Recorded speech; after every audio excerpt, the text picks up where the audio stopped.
Saya nak sharekan dengan korang macam mana cara kita nak servis aircon rumah kita version DIY. InsyaAllah korang boleh buat sendiri saja. So saya sharekan dahulu dekat bahagian indoor ni aircon replika lah. Aircon memang saya buat tutorial video macam ni. So jadinya dekat rumah korang nanti, aircon korang unit bahagian dalam ni, apa yang korang kena buat, first kali korang kena keluarkan lah dia punya filter, cover depan ni buka. Cover yang ni tak perlu buka pun tak apa tak perlu buka pun tak apa. Just buka dia punya filter sebab kita nak cuci bahagian cooling coil dan juga bahagian blower saja. Okey, cara dia macam mana? First kali, korang kena pasang canvas ni.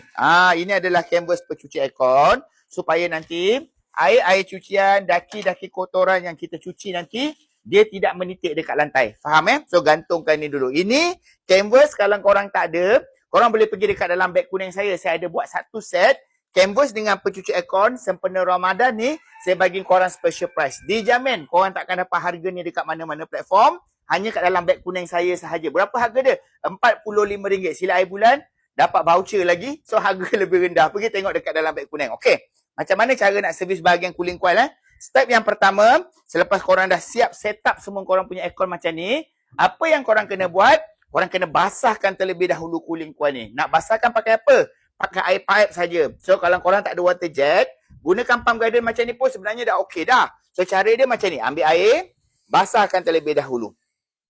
Basahkan semua bahagian cooling coil ni. Jangan risaulah. Dekat bahagian cooling coil ni memang boleh kena air. Tak ada pendawaian, tak ada komponen-komponen elektrik. So jadi kalau korang basahkan macam ni, dia tidak akan shortkan korang punya cooling coil korang sama sekali. InsyaAllah. So, apa tujuan kita basahkan ni?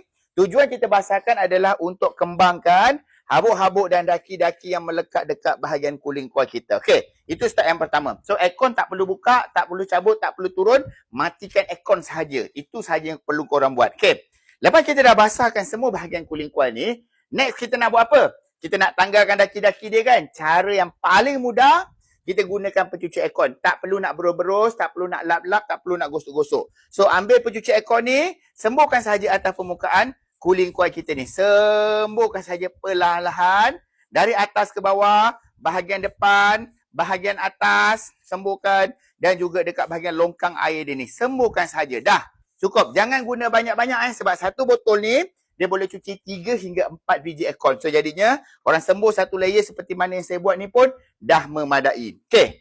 Lepas dah sembuh, next nak buat apa? Kita tunggu sekejap, lebih kurang dalam 15 ke 20 saat. Biar kasih daki-daki kotoran yang jelly-jelly tu semua keluar. Okay? Maksimum lah 1 minit korang tunggu. Lepas tu, korang ambil air, korang bilaskan semula. Mudah kan? So jadinya, selepas 1 minit, korang ambil air, korang bilaskan semula untuk dapatkan hasil cucian, untuk lihat, tengok dia punya keberkesanan pencuci aircon tu. So, bilas bersih-bersih. Kalau korang gunakan pump guardian macam saya pakai ni, korang habiskan satu botol ni. Tapi kalau korang ada water jet, korang boleh cuci gunakan water jet sahaja. So, macam itulah cara nak cuci bahagian cooling coil aircon rumah kita. Mudah saja kan? Tak kisah apa jenama pun, cara nak cuci bahagian cooling coil sama saja. So, untuk cara cuci bahagian blower, korang tonton next video. So, untuk cuci bahagian cooling coil, nak mudah, nak senang, nak berkesan, gunakan pencuci aircon yang saya gunakan ni. So, korang pergi dekat dalam beg kuning saya, korang tengok kat dalam beg kuning, korang grab sekarang. Sempena Ramadan, kita ada bagi special price untuk semua penonton-penonton dalam video saya ni. Pergi dekat beg kuning saya sekarang. Okay? Assalamualaikum.